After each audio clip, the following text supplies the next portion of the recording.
Good evening to everyone present today and welcoming you all for the fourth day of the International Workshop on Research Writing, Editing and Publishing, jointly organized by Lavender Literary Club, Cape Comorin Trust and Malaysian Industrial Relations and Human Resource Association, Malaysia. So today we are having three speakers, and our first speaker is going to be Dr. Boon Jia Gen, Senior Lecturer, Faculty of Bioengineering and Technology, University Malaysia, Kelantan, Malaysia.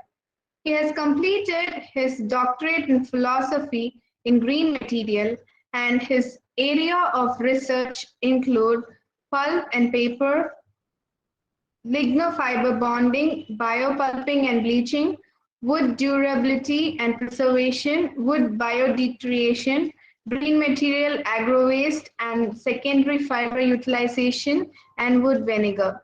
He has done many research projects as well as he has involved himself in publications, and he has nearly published 18 articles.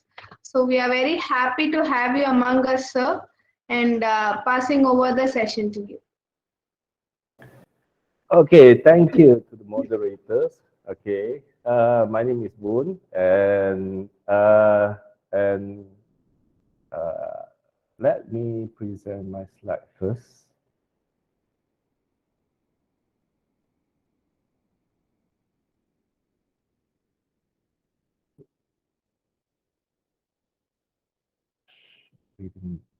Okay, so I think everyone can see my slide right now.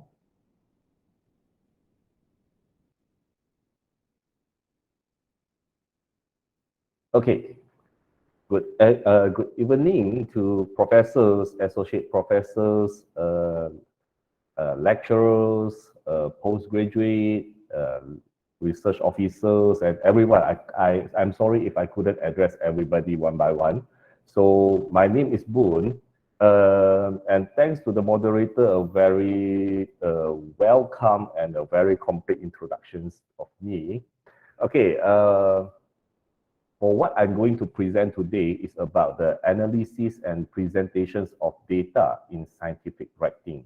Okay, even if you are not in the scientific field, I think probably this sharing can give you some ideas and also maybe hopefully it's a guideline for you to make a decisions when you come to the data analysis. Okay, everyone can hear me clear? Yes, sir. Yes. Okay, okay, great. Okay. So this is the introductions about me, and so I don't need to go through again. But if let's say if in the later or in the future, if anyone would like to contact me regarding this topic or maybe for any future collaborations, you can email me at my email, okay, jia.gng@liasunk.edu.my. Okay. So first, have anyone of here are doing the research they are not dealing with data? Okay. I think, okay, I am confident to say most of people, especially when come to the research, okay, more or less we are collect the data, okay, especially if for the science area, okay, which I mean doesn't matter whether this is the fundamental science, applied science, engineering, technologies, okay, we are dealing with the data and our data usually are dealing with the numbers, okay?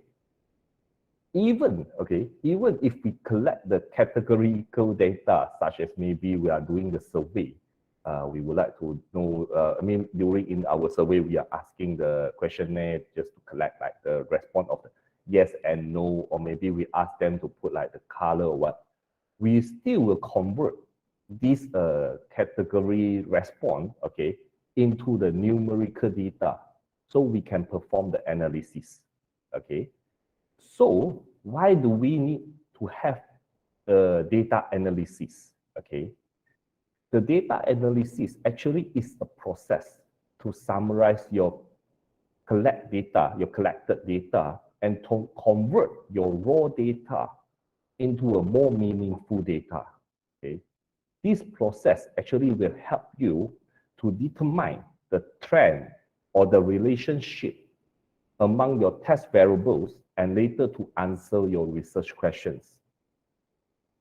Okay, by the way, I think I forgot to mention one thing. My sharing of today is we are not going until very technicals. Okay, my sharing today is more to be like provide you some idea or maybe some reminder or maybe a refreshments on the data analysis and the data presentations. Because if let's say come to the technical, probably the 1 hour sharing is not enough. Okay. So besides then, what I mentioned just now, such as like it able to help you to answering your research questions, help you to determine the trend or the relations amongst the variables. Why the data analysis is so important? Probably anyone can try to give a guess.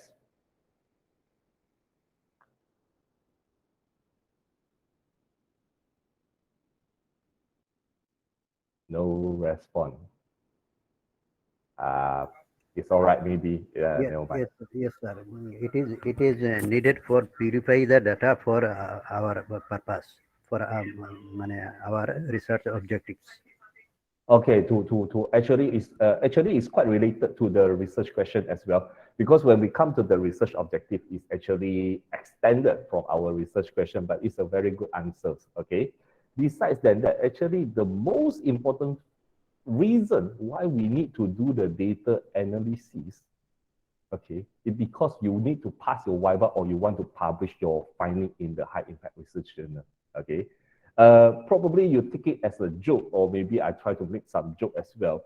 But up to date, okay, I haven't seen any science students can pass their Viva with just showing the raw data, or any scholar or academicians would like to attempt to publish a paper with just a raw data. I don't think it will make it. Okay, so I can certainly to say, if your research is about to collect the numerical data or the categorical data, okay, you must at least to do a data analysis before you can publish them, okay? So when, okay, now the next question, when should we start to do the data analysis? Okay, this is just based on my experience, okay? I have seen a lot of cases, including in my degree students.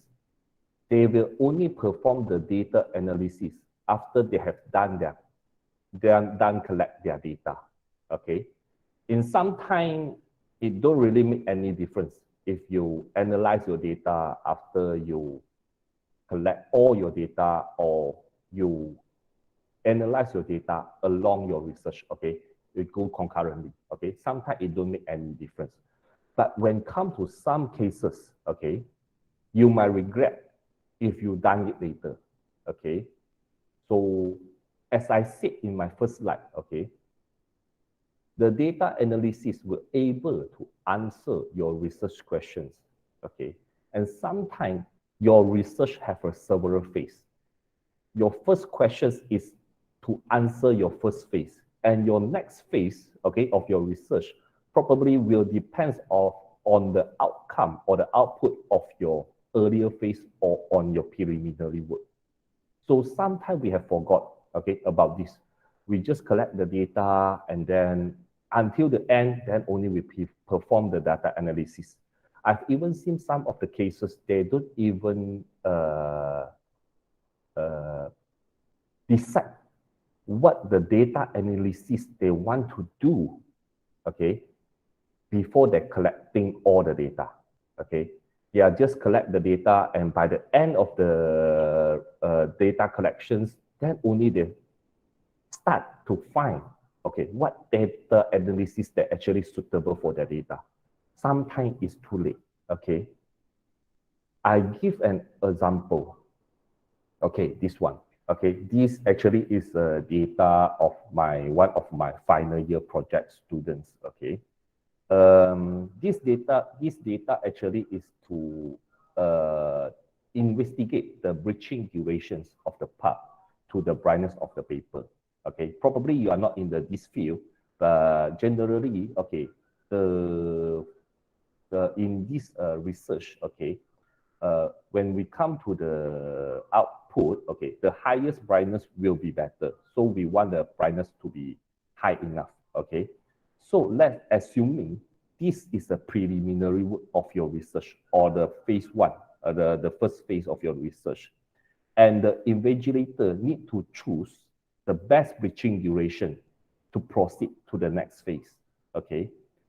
If based on just the data without looking at the data analysis in this table, okay, meaning that you're assuming you haven't performed any data analysis, some people might choose the 60 minutes breaching duration for the best condition, okay, because it provides the highest brightness among the specimen, among your test specimen, okay. Sometimes we have forgot to make a proper data analysis before we place the decisions. We just place the decisions based on what we call the numerical ranking only, okay? But if based on the statistic analysis, okay, for these tables, okay, we have performed the ANOVA test, okay, the result indicated that the brightness for the 40 minutes and 60 minutes breaching actually has no significant difference, okay? In this context, 60 minutes might be no longer the best conditions among the level, but it seems that 40 minutes will be saving more time, okay? So when you put the 60 minutes as your decisions, I mean, if let's say without perform the data analysis, you're just making the decisions based on because the 60 minutes giving you the highest brightness, and then you choose the 60 minutes for your the parameter for your next phase research. By the end of your research, by the time when you conduct your data analysis and you find out that 40 minutes and 60 minutes actually has no significant difference. And then when you exhibit this data to your, doesn't matter for your, if let's say for your thesis, your examiner, or you want to publish the papers in the manuscript, your reviewer, they will start to challenge you, or they want you to justify why you choose 60 minutes but not 40 minutes, since the 40 minutes and 60 minutes show no significant difference from your statistical test. And in terms of, especially for applied science, when we come to the what we call the breaching durations or any durations, actually it involves with the energy and the time consumptions. So 40 minutes probably is what we call is more the reasonable choice, okay, compared to the 60 minutes. So this is the importance of the data analysis. Sometimes you have to start to make the data analysis along your research, okay? Not saying like if you, let's say you don't have a complete data for that phase, of course you can't do any data analysis. But if you already have one small complete phase for to answer a certain research questions, okay, I will suggest you to do the data analysis first. Don't wait until the end of your data collections when you finish up everything, and then only you do your data collections, the analysis, sorry, okay? Because for some of the cases, when you find out there's some, what we call maybe a mistakes, okay? Maybe there's an outliers data in your data, and then probably you need to do the investigation. It could be due to the human error. It can be due to the samples. It can be due to a lot of the reason, and eventually, probably you need to redo for that step, okay? Hence, if until the end of the data collection, then only you want to repeat that step, probably it's already too late, okay? Due to you already have no samples, maybe you have already running out of the fund and so on. So it will be better, okay, if possible, please run your data analysis together when you come to collect your data collections, okay? So this is more important for this one next. How do we do the data analysis, okay? When you come to the scientific research, okay, the data analysis, the statistical test probably is a very powerful tool, okay? When we come to deal with the numerical data, statistical test, considering is your best friend forever, okay? But there are so many statistical tests, okay? Not to mention for each of the statistical tests, there might be have a lot of the what we call the zoom in, okay? For example, like just now the ANOVA, okay? If any one of you are very familiar with the ANOVA, you know after the ANOVA, there's a post hoc test. There's so many kind of the post hoc tests, and then even in the post hoc test, you have to set your parameter, what, for example, what alpha level you should set and so on, okay? So how do we know we choose the right one, okay? First, of course, you need to understand your research questions, okay? What you actually attempt to review or to discover from your research. And always remember, data is just a data, okay? You can put your data in various of statistical tests, and it still will show you the output, okay? If you want to find out the relationship of your independence variable and your dependence variable, you might need to perform the correlation and regressions, okay?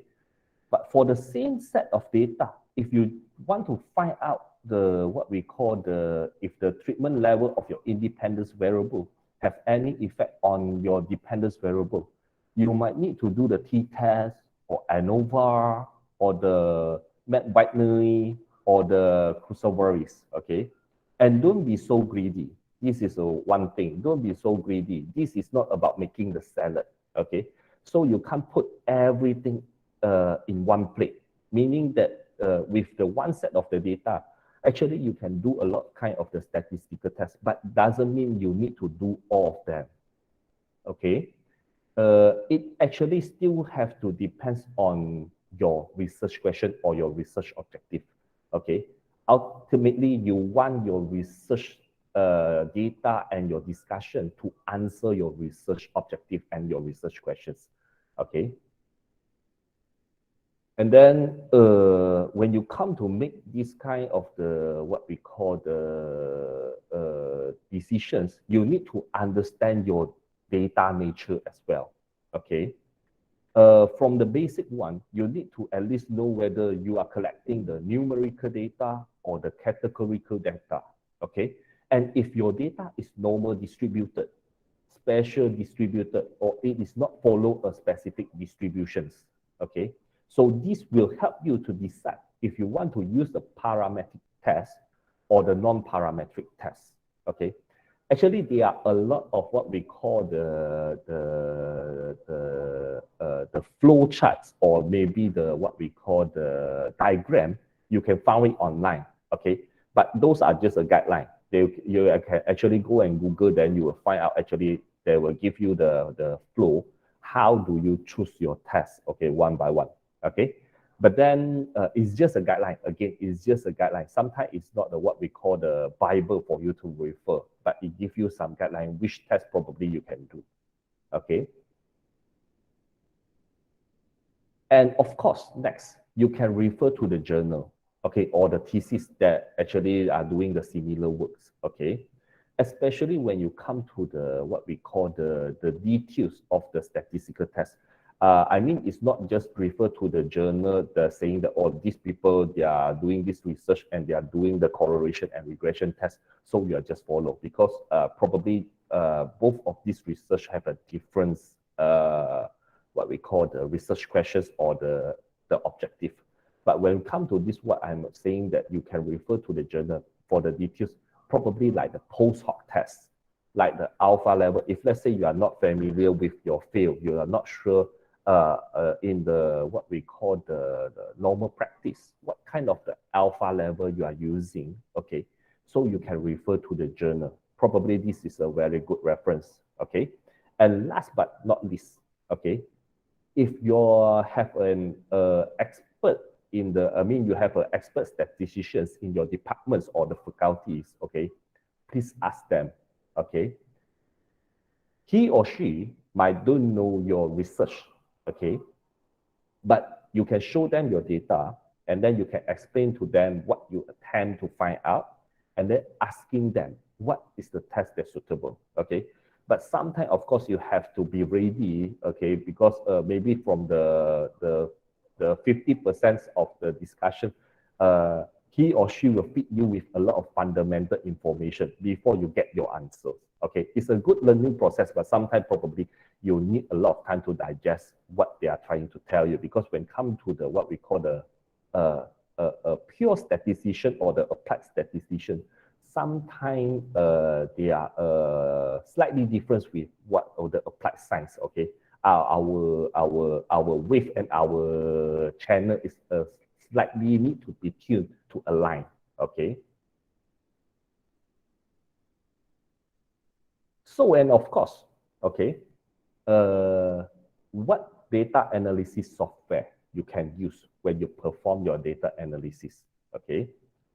And thanks to the digital era, okay, to perform the data analysis in nowadays is way much easier, okay? There are plenty of the software available in the markets, okay? As simple as Microsoft Excel. You can do a lot of the data analysis using the Microsoft Excel, okay, including the correlation and regression, the simple ones, okay, and then the ANOVA, and then there's so many others, okay? And for the science,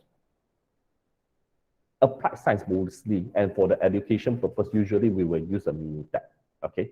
And for social science research, we will use SPSS.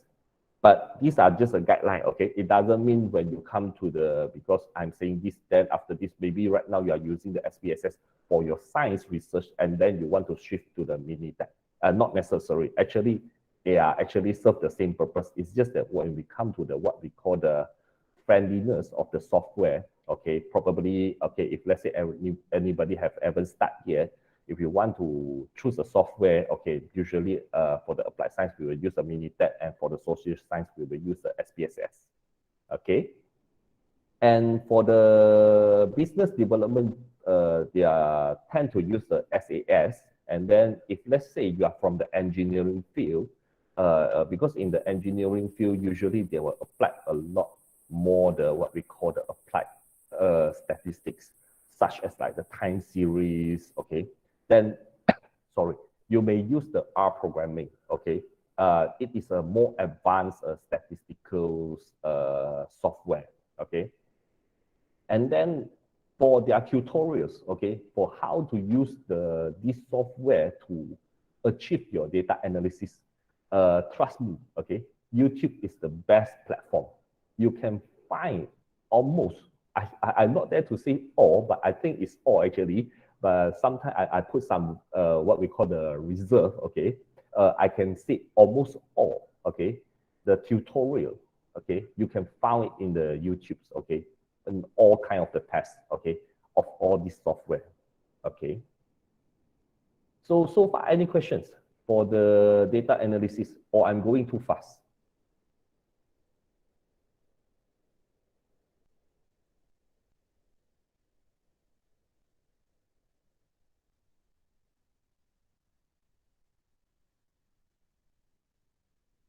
And by the way, if you have any question, you can stop me, okay? So again, let me repeat myself.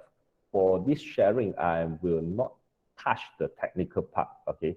But it's more to be like let you to understand the importance and maybe some guideline when you come to do the data analysis and data presentations, okay?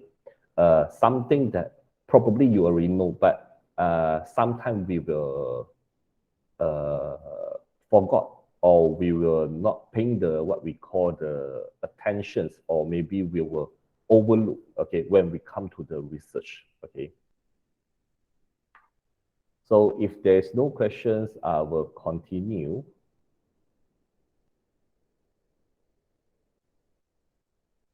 So once you have done your data analysis, when you want to present it to your reader, okay, you need to convert them into a format that your reader can easily understand what you attempt to deliver, okay? It's either in the table or in the figure, okay?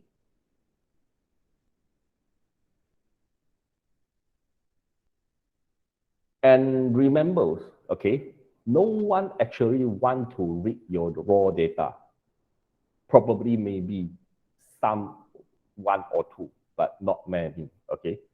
I've seen some example, especially in when I examine the postgraduate student thesis, okay?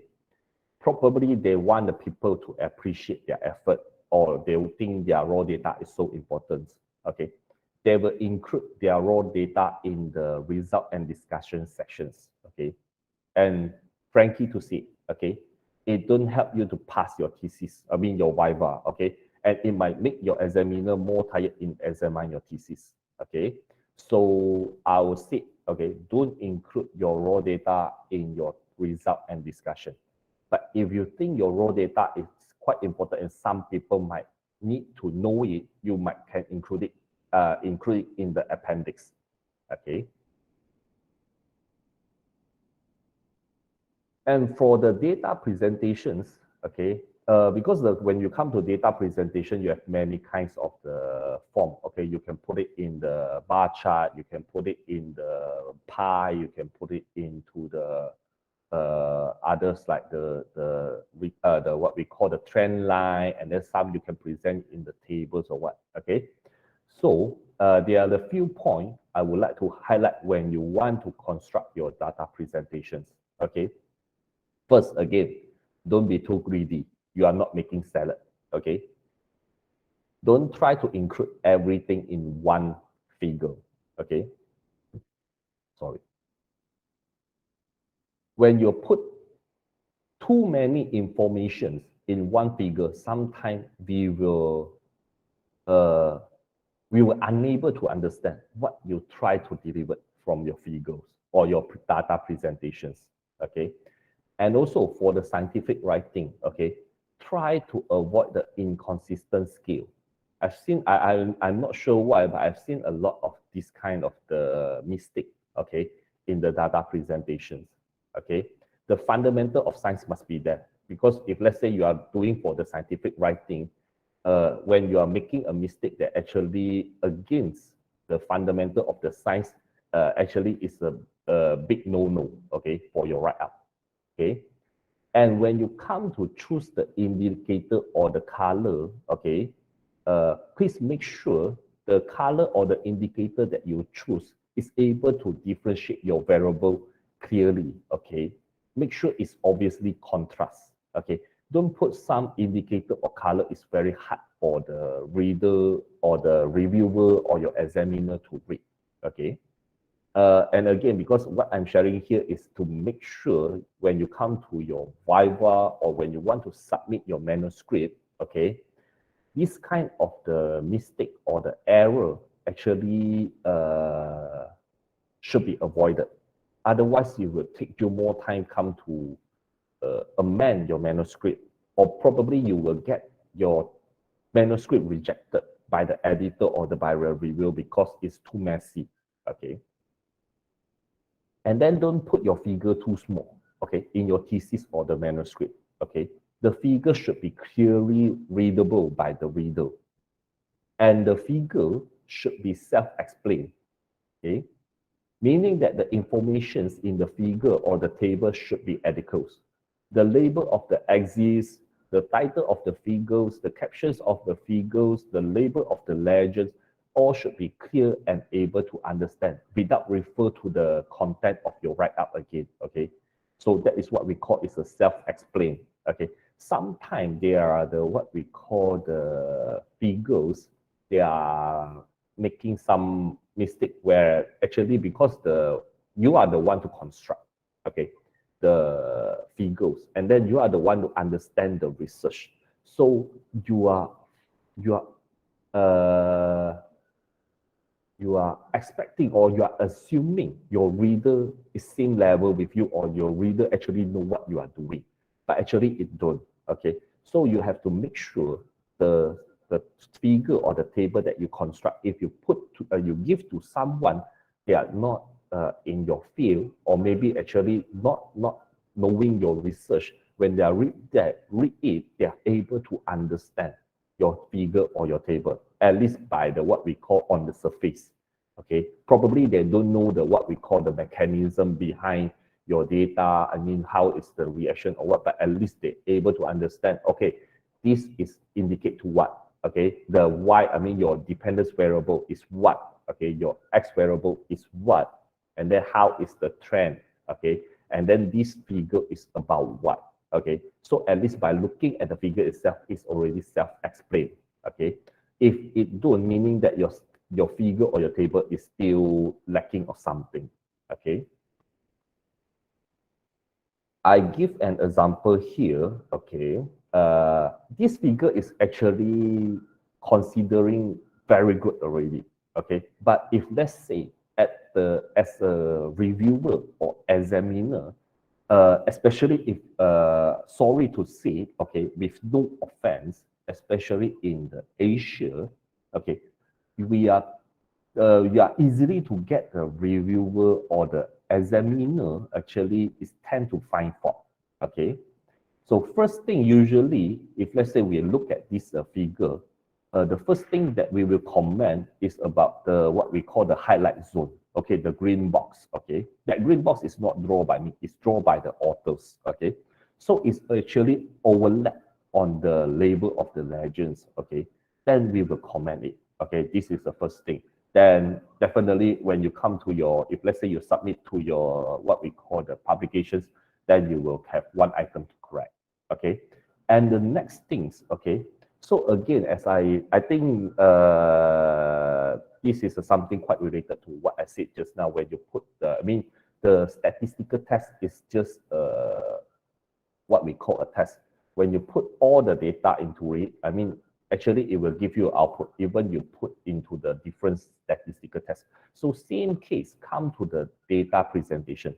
Sometimes the data presentations is an art, okay, for you to deliver what you want to tell, okay. And in fact, when you come to choose a different data, okay, it will give you it will help you to convey a different message, okay. When we want to choose a bar, why we choose a bar, why we choose a line, okay. Okay, when you choose a bar because it's a discrete data, okay, you choose a line because it's a continuous, okay, data. I mean the variables. And then when you come to the line, actually you have a simply line graph, and then you have a trend line, everything. It has actually the meaning behind what you want to deliver the message, okay.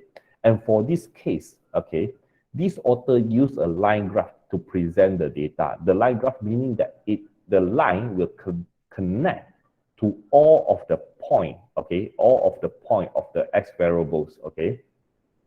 So this is what we call the line graph, okay. However, when you choose the line graph, okay, actually to the author, I wrote this comment to the author as well, okay. Actually, it happened, I'm the reviewer for these papers, okay. So I hide some of the information over here, okay. When he chose the line graph to present his data, meaning that the connections of each of these points actually has a meaning, okay. It's actually show the what we call the reactions, okay, the what we call the connectivity of each point, okay. But actually I did advise to the author, this figure probably will be better if presented in the trend line, okay. When you come to trend line, it don't connect all the point, but it will connect, it will just show you the trend, okay, of this what we call your data, okay.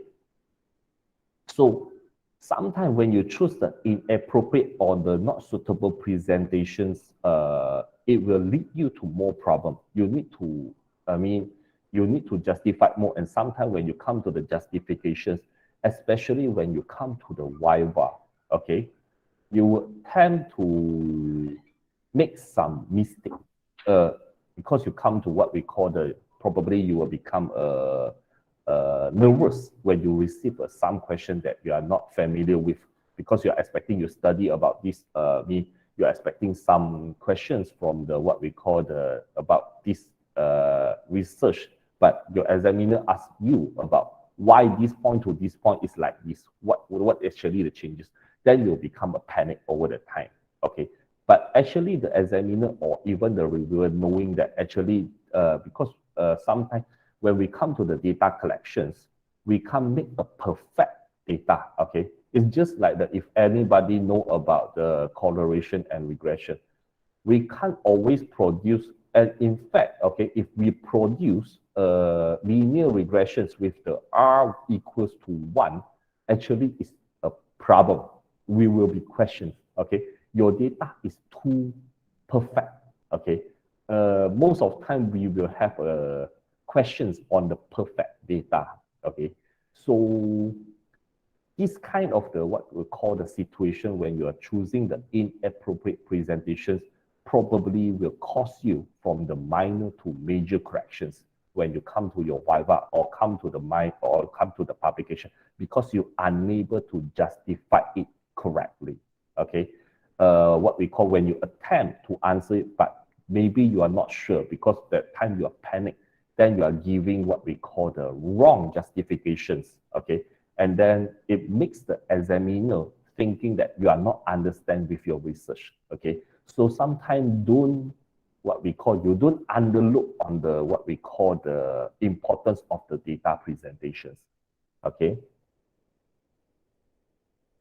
And of course, when you come to the data presentations, you might no need to get a professional graphic or the graphic design software to construct your data presentations.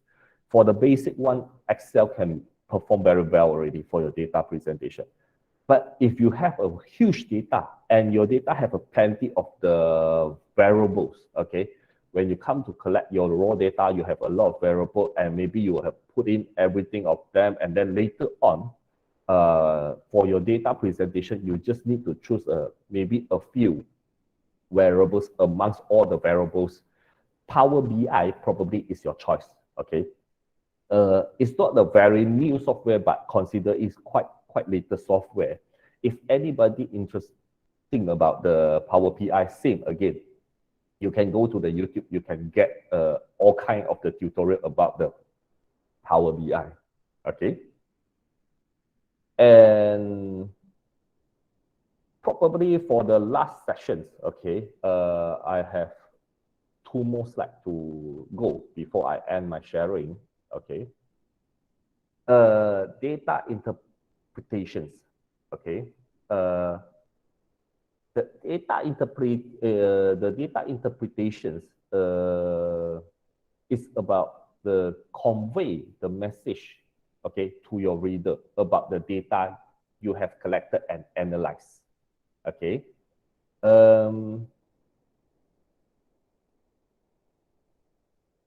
So you don't make it too complicated, okay? With the layman terms, you want to convey the message to your reader, but you don't make it more complicated. When it comes to more complicated, then your what we call your figure, probably you have failed what we call the objective of data interpretations, okay? So don't make your reader become more confusing or headache after reading your discussion on your data, okay? And you might don't even need to discuss every single datum, okay, in your table or figure. In some case, you just need to discuss the highlight, okay? I give an example over here. I'm not very sure whether you can see clearly, okay? Over here, what I would like to highlight is that if you look at the tables, actually you have 16. Okay, actually I have to say this is a 16 data, so because it's have the repetitions already. Okay, but if you look at the discussions, okay, it's just to highlight all of their what we call the dependence variable. I mean, the result. Okay, is actually achieve the what we call the is perform better than the given standard. Okay, so meaning that it's already telling the reader their board is better. Their board is actually already fulfilled, okay, the minimum requirements set by the industrial standard. Okay, so it no need he no need to go through one by one to saying, okay, this one 5.03, okay, it's better than the standard, and then the next is even lower. Okay, sometimes it don't really need it. Okay, probably you just need to highlight, okay, what we call the data, okay, in the discussions, not until like explain every single of it. Okay, and the next, okay, if your research is not about statistics, okay, then please focus on your research. Okay, you need the statistic to support your discussion, but don't ever discuss the statistic, okay, in your discussions. Okay, don't go and discuss how you get the p-value and then why you choose this alpha level, what is the difference between this post-hoc test and another, why you choose the parametric instead of the non-parametric in your result and discussions. Okay, so your discussion should focus and answer your research questions on objective. Okay, some of you over here might thinking, I think this is a common sense, but actually when come to the what we call I mean this is based on my experience. Okay, based on the thesis that as SMI and also the manuscript I have reviewed. Sometimes we will found this kind of the write up, okay, in their thesis or in their manuscript. They are overly discuss the statistic, okay, and they don't discuss their research. Okay, so you will make the reviewer or the examiner think again, actually you are doing the research or you are doing the statistic research. Okay, so again, don't overly discuss the statistic. Okay, and your discussions for the applied science especially, you need to discuss your data scientifically as well. Okay, I've also found some of the postgraduate students, okay, probably not many, but some, okay, in their discussion, they are just descriptively discuss their data, meaning that they are telling, okay, which one is the higher, which one is the smaller, which one have the more deviate data, but then it didn't discuss, okay, it didn't discuss why this is higher, what actually caused this behind, what is the fundamental science or the mechanism behind the reactions. They don't discuss about it. End up, okay, usually this kind of the manuscript with the descriptive discussion, you couldn't publish it in the very high impact journal, okay, unless that journal is about what we call the statistic or data. For example, I have found, okay, some of the manuscript in the certain journal, for example, like measurements or the data in brief, okay, they might probably don't discuss much, okay, in the what we call the science behind the data, but they are just discuss the data itself only. In that case, yes, but other journals probably don't. Okay, so my advice, discuss your findings statistically and scientifically, okay, but do not discuss the statistic. Okay, again. So if we look at the example over here, you may include this, what we call the ANOVA output in your thesis, okay. You may put it in your result and discussion, or maybe in your manuscript. But when you come to discuss it, you don't go and discuss about why this degree freedom is this and that, okay. What probably you need to highlight here is to tell the reader which the variables, the treatment in this variable actually has a significant difference, okay. Even have the significant difference as well. When we convey it to the message, sometimes we have to tell them actually this treatment giving the difference effect, okay, to your dependence variable. And then if let's say you come to the what we call the MANOVA, you have the multiple, it's a factorial, so you have the multiple of the variables, okay. then you need to discuss whether they have the interactions between the variables. Okay, so these are the things probably you just need to highlight, okay, in your discussions. But don't go and discuss about all this figure, about the p-value, and then when your p-value, because you compare to the alpha level, is lower than it, so that's why it shows the significant difference.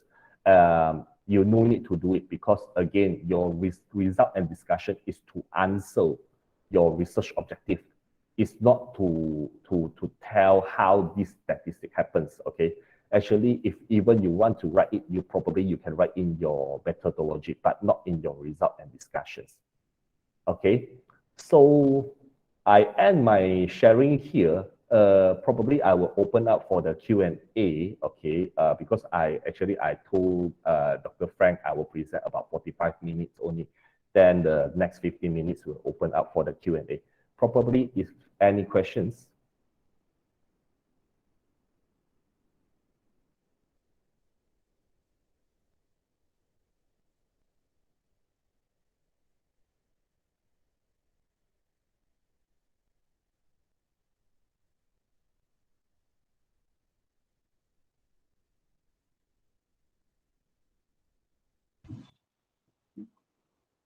Good day, Mr. Boone.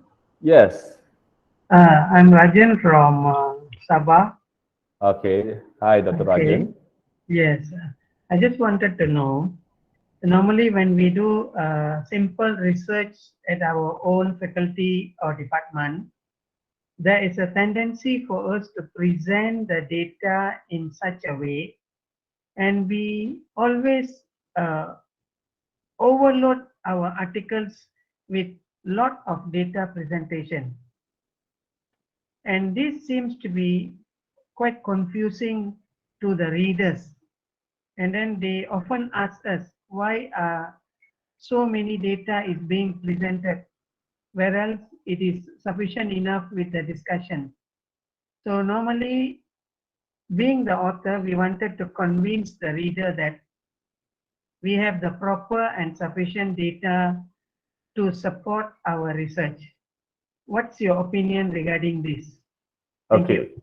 Okay, thank you. Actually, it's a good question. It's Dr. Rajan, okay, with no offense, okay, it's a little bit same case. Even myself, I have to admit, even myself, I make the same mistake as well, okay, because we have done so many work, okay, so of course we want to show it to the, what we call the reader. I mean, as you said, we want to convince them we have done the sufficient research and the sufficient data collections, okay, to support this research, okay, to tell them this research is really genuine, is really significant, okay, it's really comprehensive.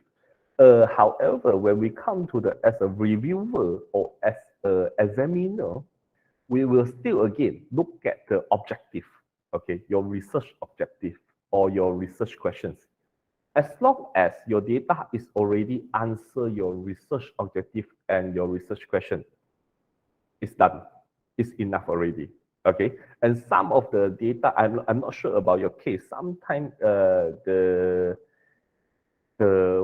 what we call the author or maybe the presenter, they also include some of the sideline data to support their primary data. And those data, we will start to see actually it might not really so important to be reported in this manuscript. Probably you can keep this data for another publication. It will be better. So that is actually my opinion about your question. Did I answer your question? Yes, thank you, Dr. Boone. Thank you very much. So especially in another add-on, especially in nowadays, sorry to say, due to the what we call the game of the academia, okay, the numbers of publication is very important, okay. Unless you are aimed to publish in the very high impact journal, even in the high impact journal, they just want the very solid research question and objective, okay. But your data is still must answer to your research objective and the questions. The other data that not related to your research objective or the question, actually, you are no need to include in the what we call the manuscript. Okay, the difference between the high impact and the maybe a slightly low impact journal is the what we call the weightage, and then also the significance of the knowledge, and also the impact of your research objective. So you should play around with your research objective or the research questions when you come to publish a paper. Okay. Of course, sometimes because of previously we have received a lot of what we call maybe in the workshop or what they are saying, okay, maybe your one research question can go for one publications. Okay. But actually, if you look inside it, if let's say sometimes if let's say you need to have more publication, for examples, sometimes one research question might be can break into another 2 or 3 manuscript to be published in the journal. Okay. Okay, thank you again, Mr. Dr. Boon. Okay, thank you for your question, Dr. Rajan. Okay, so any more other question?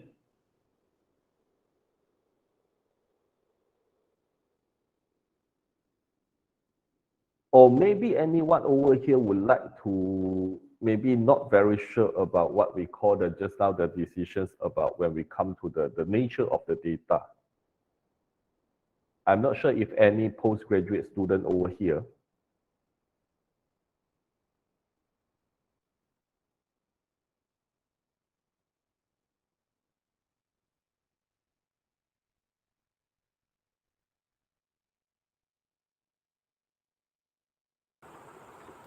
Good evening, sir. Yes. Sir, I'm Shalini from Tamil Nadu, and I have one question to you, sir. You have explained about many tools for statistical analysis. Is it this SPSS software is best, or which best when compared to the R programming? Sorry again? Sir, Oh, compatible to the R programming. yes, yes. Oh, actually, to me, R programming is more advanced. Okay, thanks for your question, Dr. Sarini. Okay, the R programming, what actually they are doing is something is more advanced. Okay, there's also including a lot. I mean, you need to have a basic about the computer programming language and so on. And from what I'm understanding, the R programming sometimes is going for the very something that you need to deal, especially for the engineering base, okay? As I said just now, maybe for the time series, this kind of the statistical analysis. But when you come to the SPSS, it's more to be like to make it's the best tool, okay? If let's say you are doing some what we call the social science work, okay? When you come to do it survey, of course, it's not limited to it, okay? But even myself, okay, I've learned the SPSS before I learned the Minitab, okay? So, what we say, the SPSS, I'm not saying I'm not going to put what we call to underlook the SPSS, but it serves a different purpose of the analysis. Usually people will more compare the SPSS to the what we call the Minitab, okay? Because probably the R language, the R programming can do what the SPSS and the Minitab to do as well, but there's no necessary for you to make yourself more suffer to use the R programming to do that kind of test resist. When you come to the Minitab or SPSS, you can done it easily. Okay. I'm not sure, did I answer your questions? Yes, sir. Yes, sir. Okay. Thank you very much, sir. But if let's say for the science base, okay, if let's say you're already familiar with SPSS and if you have the time to explore the another software, try Minitab. Actually, Minitab is more user friendly for the science background. When you come to the what we call the to insert the data and to do the analysis.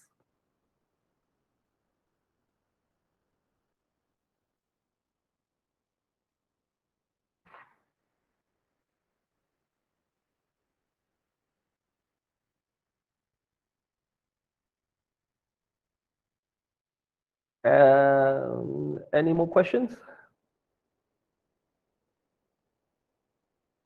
Or maybe one more small sharing from me. Okay, this one also I shall say I can't say it's a mistake. Okay, I have referred to a lot of the statisticians because end up they tell me the what we call the statistical test is just a decisions of the point. You can't say it's correct or is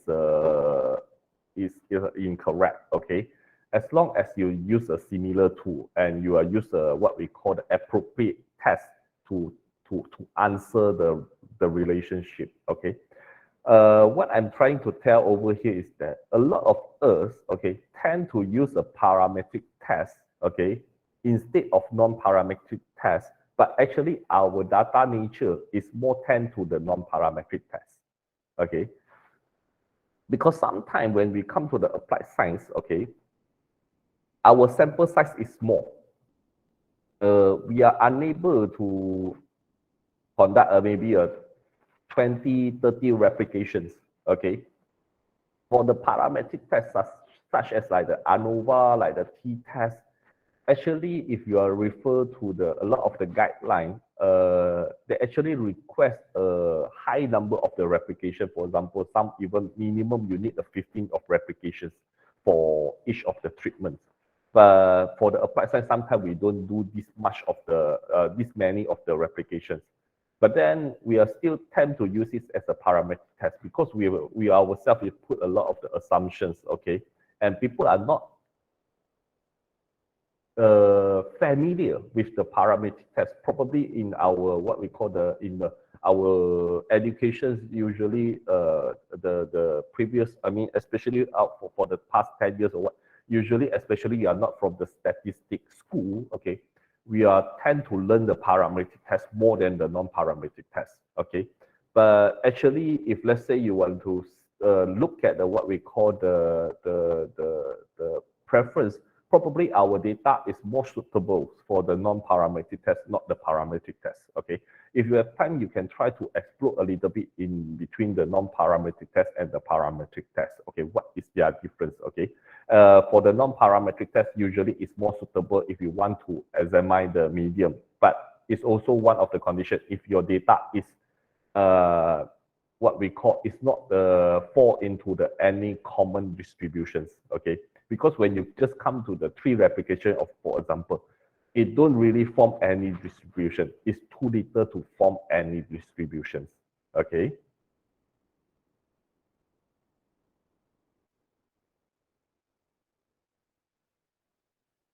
So,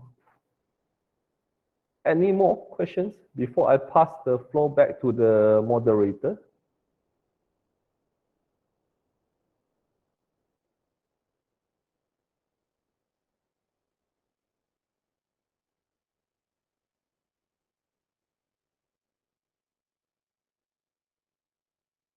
If no, probably I will end my sharing here. And again, if you have any questions regarding my sharing or maybe for any future collaboration, you can always email to me at my email. I will put into the chat box here. So anybody probably, oh, I can't put the chat over here. Okay, the chat is mute. But probably the moderator later can share to the audience for my my email. Is it all right?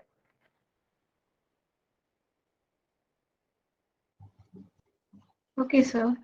Okay, so if no further questions, so I thanks for your patience, and I'm sorry if let's say I've made any, I use in any appropriate language or any mistakes. So thank you so much, and have a nice day. Thank you very much, sir. Thank you for your wonderful presentation. And thank you for your presence with us today, sir.